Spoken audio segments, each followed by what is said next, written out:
السلام عليكم ورحمة الله وبركاته. النهاردة هنعمل مع بعض طاجن لحمة بطريقة بسيطة جدا جدا، وفي نفس الوقت لذيذة وناجحة جدا. هنعمل معاها شوية رز وشوية سمبوسة وبطاطس. معلش الفيديو ده كان من رمضان، كان قديم عندي ولسه فاكرة دلوقتي ان انا اسجل عليه الصوت. فهنشوف مع بعض الطريقة وهنعملها وان شاء الله تعجبكم. اول حاجة ده في حدود كيلو الا ربع لحمة، كيلو حسب ما انت عايزة. دي طماطم جوليان وفلفل الوان اخضر واحمر واصفر وبصل جوليان والتوابل ملح وفلفل وبهارات وكبابة وجنزبيل ومعاهم شوية زعتر. هنقلب كل التوابل دي كلها مع بعض، يبقى التوابل ملح وفلفل بهارات كبابة جنزبيل وزعتر.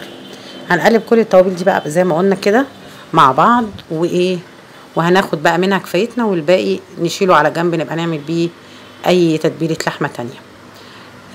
في صينية كده على النار تكون ما بتلزقش، وهنحط فيها مادة دهنية.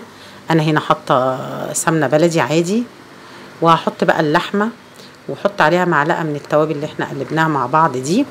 اللحمة تاخد صدمة. الطاجن في ناس كتير بتعمل اللحمة ني في ني كده وتحطه مع بعضه، بس جربوا الطريقة دي يا جماعة. انت لما بتاخدي اللحمة صدمة وبتلون كده، حتى لما بتيجي تطلعي اللحمة من الطاجن بعد ما يستوي بتلاقي اللحمة ليها لون حلو كده، مش لونها زي المسلوقة او زي اللي محطوطة في طبيخ عادي. لا بصي انا يعني احنا هنقلب اهو اللحمة، بصوا لونت، يعني خدت درجة لون. خلاص كده انا خدت اللون اللي انا عايزاه للحمة.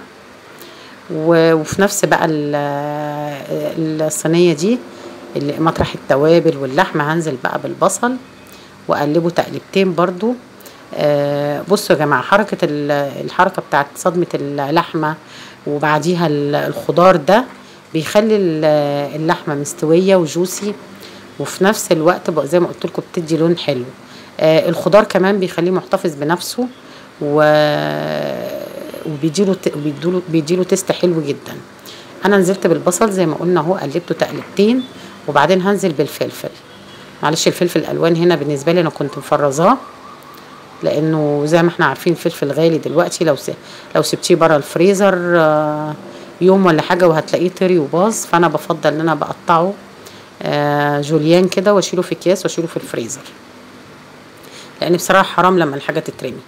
يبقى انا نزلت بالبصل وبعدين الفلفل وبعدين الطماطم، وهبهرهم بقى بشويه بمعلقه من البهارات الحلوه بتاعتي دي. البهارات دي يا جماعه جربوها مع بعض، الطاجن اللحمه هتوديه في حته تانية خالص. هقلب بقى الخضار مع التوابل وبس كده. مجرد ما حطيت الطماطم انا مش هسيب الخضار ده على النار كتير.